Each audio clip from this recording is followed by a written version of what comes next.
উপলব্ধি করতে পারবো। শরীর খুব ক্লান্ত লাগবে, দুর্বল লাগবে, অনেকটা পানির স্বল্পতা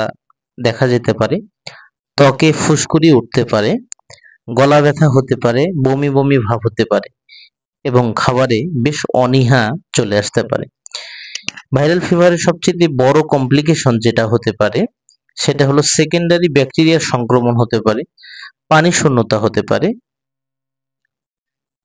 একটা পেশেন্ট কোমায়ও চলে যেতে পারে, রক্তের সংক্রমণ হতে পারে,